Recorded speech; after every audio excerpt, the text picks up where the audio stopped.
Salve, salve família, aqui quem fala é o Lutz do canal Cortes Podcast e no meu primeiro mês monetizado eu já fiz $3.000 só seguindo o que esse cara fala no curso dele. Então se você quer ganhar dinheiro com internet e YouTube sem nem precisar aparecer, confere o primeiro link na descrição. E tem o Lula aí que falou que quer regulamentar as mídias, né? E ele, pra mim, é o cara que vai ganhar, provavelmente. Ele tá aí na disputa na frente. O Lula é um político nato, né? Um dos maiores políticos que a gente tem no país. A gente dá para ver aí todos os acordos que ele está fazendo e a sinalização para o mercado, né? Você sabe que eu sou do PSOL, que nasceu de uma disputa que ocorreu lá em 2002, daí aí teve um racha e nasceu o PSOL. E aí é incrível, hoje em dia, eu tá vendo até a parte do meu partido, não todo o partido, que já está pulando, não querendo ter candidatura própria, não querendo estar discutindo o que a gente precisa discutir de debate sobre o que a gente quer de futuro, no primeiro turno querendo apoiar já o Lula. Assim, o Lula, em 2018, ele fez uma estratégia para manter o partido dele. Isso aqui, assim, eu vou falar de forma muito tranquila.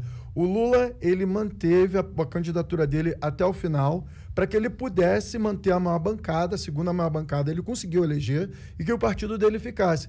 Agora, eu quero saber, se tivesse feito uma movimentação diferente, a gente não teria o Bolsonaro, mas o PT não estaria exatamente com tantas cadeiras como teve, né, nesse período. Então, assim, a tática para o PT funcionou. Mas a tática para o Brasil não funcionou, porque a gente tem um Bolsonaro, a gente tem mais de 600 mil pessoas que morreram aí, famílias devastadas por causa de uma política de partido, mas não uma política de nação. Assim, eu tenho todo o meu respeito, conheço o Lula pessoalmente, tenho todo o meu respeito, mas qual vai ser a diferença agora para esse próximo período? Para 2022. A gente precisa pensar em como a gente vai sair desse meio caminho. E aí a gente tem que analisar quem são os candidatos que podem ter um programa econômico que possa estar falando da realidade da vida dos brasileiros. E dos brasileiros que eu estou falando, que são os mais de 20 milhões que estão na linha da miséria. Que aqueles que não têm comida. Que agora a gente tinha que ter parado o Congresso todinho. Acabou o Bolsa Família e ele vai implementar esse novo auxílio Brasil, que ele vai colocar só no ano eleitoral e acabou. E é só para poder ele ganhar voto de R$400 para essas famílias, para ele ganhar e poder utilizar isso no WhatsApp. Por que que todo mundo do campo, de todos os campos ali, principalmente da oposição, simplesmente não parou, sentou lá na cadeira do Lira e tirar o Lira? E isso também me lembra outra coisa, que aí eu tenho que tirar do meu peito, porque esse ano, estrategicamente, né, eu e alguns deputados da bancada do PSOL apoiamos a candidatura do Baleia Rossi. Não tenho nada em comum com o Baleia Rossi, mas ele é um político mais parecido com o Rodrigo Maia. Rodrigo Maia ferrou pra caralho a população brasileira com a reforma da Previdência, passou o teto de gastos, fez um montão de caralho a quatro. Mas você tinha diálogo. E quando o Bolsonaro falava as merdas que ele continua falando e fez todas as coisas que ele estava fazendo, ele era um cara que estava ali se posicionando, pelo menos mostrando que tinha um impasse ali. E aí teve uma galera, e principalmente o Juliano, né, o presidente do partido, que foi me criticar pela posição que eu queria ter de tática e foi me comparar a Tabata Amaral. Cara, e aí me lembra também em 2018, quando eu, mais duas deputadas, a Sâmia Bonfim e a Fernanda Melchiona... O Sâmia tá aqui, não? Sâmia já veio aqui. A gente teve um diálogo com ele, com a bancada, sobre a gente fazer uma apresentação do pedido de impeachment. Fomos os primeiros do Congresso a fazer a apresentação do processo de impeachment do Bolsonaro. O cara não escreveu uma carta para deslegitimar deputados do partido para poder fazer o processo de impeachment do Bolsonaro. Cara, é tipo assim, um cara que tá lá, que nunca teve a vivência de ser da favela, de ver, passar fome, ver a sofrência do que está a população e tá numa agenda diretamente ligada ao PT. Não do PSOL, do PT, porque tá ali extremamente alinhado. O PSOL só foi assinar o processo de impeachment quando o PT foi assinar. E aí parece que já existe uma adesão e não existe uma proporção, porque a gente está um ano antes da eleição. O que a gente tem que dialogar? A gente tem que dialogar como a gente vai tirar a população da fome. Bolsonaro está fora do país, mas o que a gente pode fazer no Congresso? Tem que paralisar aquela porra. Até a gente não ter uma medida que a gente consiga dar comida para essa população que está morrendo. E aí no interior do nosso país, esses caras, cara, a maioria das pessoas que sentam lá, eu vou te falar, Monarca, eles não sabem o que é passar fome. Passar fome. Eu, quando eu saí de casa, eu passei fome, comer do lixo. Sabe o que é passar um Natal? Você ter que ir lá no Ceasa, pegar resto de fruta para você colocar na sua mesa. As pessoas catando hoje osso no meio das ruas, sabe, assim, pegando resto de comida, o que precisar. Eu não sei como é que é a realidade desses caras que são tão filha da putas, que não consegue ver uma mãe que tá ali, sabe? Uma moça, cara, uma senhora que teve que roubar miojo, que teve que roubar suco. Cara, que suco? Que foi parar lá tá presa.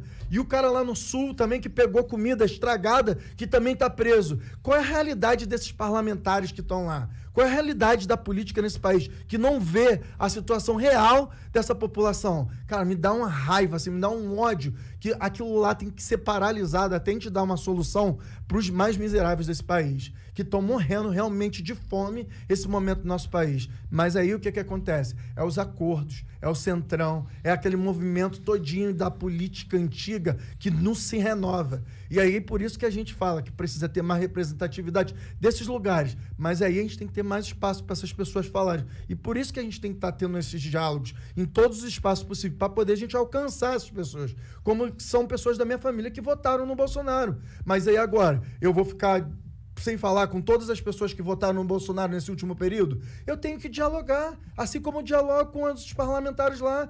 A gente tem que ter diálogo e não pode ser cancelado por só simplesmente ter um diálogo com essas pessoas para ajudar com os mais miseráveis. Diferentes. Eu estava vendo o dia todo, a semana toda, depois vocês foram anunciaram que o David vai vir aqui comigo, com o Diablo. E eu vou ficar com os 3 diabos, agora David também. E estava vendo muitas pessoas da esquerda. Veio lá dos Estados Unidos acabar com o David aqui, o brasileiro, pô. Atacando, você é o diabo, né? Sim, exatamente. Atacando o David, denunciando o David, condenando o David. Por quê? Porque ele vai vir aqui, porque ele vai falar com pessoas que têm opiniões diferentes. E eu estou ouvindo o que ele acabou de falar na última 17 anos, que para David essas coisas, pobreza, fome, miseria, não é uma coisa abstrata, como muitas pessoas na esquerda olham para isso. Então, eu estava olhando para a biografia das pessoas atacando David.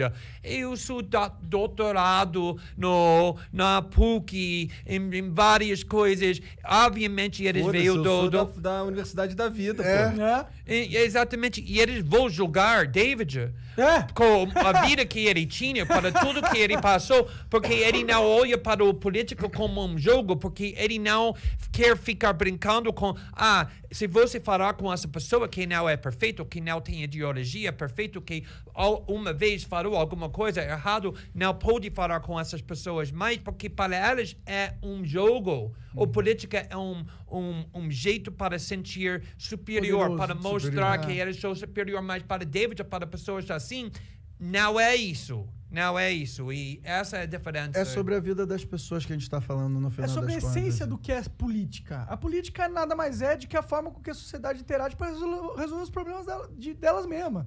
E isso acabou. A política virou um teatro. Virou um teatro macabro. Virou um teatro. Macabro. Pra tu ter noção, teve um dia que tem o corredorzinho lá, o corredor de Ácaro lá, né, lá. Eu me encontrei com o Daniel Silveira, ele passando por mim, aí veio falar assim, ei, David, que não sei o que, queria te falar contigo que não é nada pessoal, aqui a gente tudo personagem, você sabe disso? Eu falei, Caralho. Pô, não sou personagem não, cara. Eu lembro exatamente o que tu fez quando você rasgou a placa da Marielle. Aquilo ali machucou não só a mim, a família dela e todas as pessoas que seguiam o trabalho dela e que amavam ela. Aí ele, não, cara, não é isso não, eu te peço desculpa e tal. E voltou a ser o mesmo personagem. Tem muitos ali que são personagens. Muitos personagens que vivem aquilo ali. E a política, pra mim, é uma coisa... Eu podia estar muito bem, confortável na minha vida, trabalhando com grandes empresas, junto com meu marido, como eu sempre trabalhei, ganhando meu dinheiro que eu ganhava, mais do que eu ganho meu salário hoje de deputado federal. Cara, eu podia estar muito tranquilo. Mas sabe o que é? O choque da realidade, de ver os meus, quando eu falo assim, que são as pessoas que passaram e passam hoje em dia pela situação que eu já passei, eu precisava fazer alguma coisa na movimentação do que eu tinha. Quando me colocaram na frente, depois do caso do Snowden, quando me botaram ali na frente e me deram um holoforte, então eu fui lá, mesmo falando às vezes errado, com linguajar, porque eu tive que trabalhar a maior parte da minha vida para depois estudar. Eu entrei na faculdade com 24 anos. Hoje eu tenho dupla graduação. E aí tem um montão de jornalista que...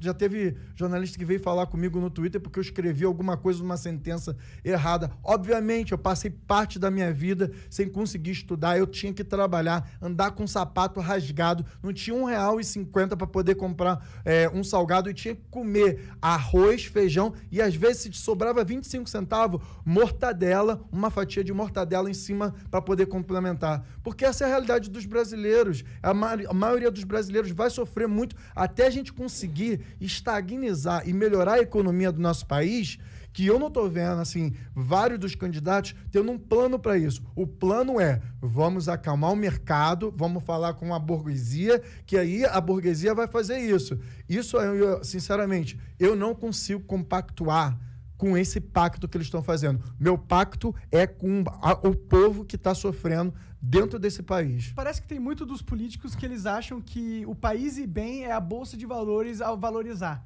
Mas eles não entendem o quão burro é isso, porque a bolsa de valores vai valorizar muito pela especulação do dinheiro gringo entrando. Pro país realmente melhorar, a gente precisa ter uma indústria pungente, nova, várias indústrias sendo criadas, vários mercados. A tecnologia, a gente não tem empresa de robótica, a gente não tem empresa de softwares quase. E cadê essas paradas que vão transformar o Brasil, que vai dar oportunidade para todo mundo? Não, e nesse sentido eu vou te falar, tem o acordo, né, Mercosul-União Europeia, que aí eu, junto com parlamentares europeus, estamos tentando barrar essa porra lá na União Europeia.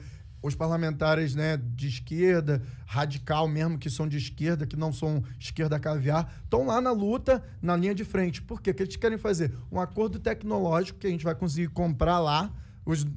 Todo mundo quer ter computador, quer ter celular, ótimo, a gente quer ter isso, mas a gente vai virar fazenda deles aqui, porque vai botar tudo no agronegócio e a gente vai ficar fazendo exportação de comida para lá, enquanto tem livre mercado aqui. Vai acontecer o mesmo problema que aconteceu entre os Estados Unidos e o México. O México está completamente fodido, mas sabe quem vai estar sempre ganhando com isso? São os grandes políticos que estão lá, trabalhando para o agronegócio, que aí vai fazer a gente regressar muitos anos. E aí eu estou conseguindo vários parlamentares aqui do Mercosul, porque eu estou na Comissão de Relações Exteriores e Defesa Nacional, para a gente conseguir paralisar isso. Porque a gente tem que evoluir a indústria nacional, cara. A gente tem muita gente boa aqui. A gente tem faculdades de ponta que consegue fazer um montão de coisa. Mas a gente não tem incentivo à educação, ao doutorado, à ciência aqui no nosso país. Eu acho que o problema Pelo não contrário, né? Pelo contrário. A gente tem cortes nessas áreas. Muitos cortes. E eu acho que o problema é...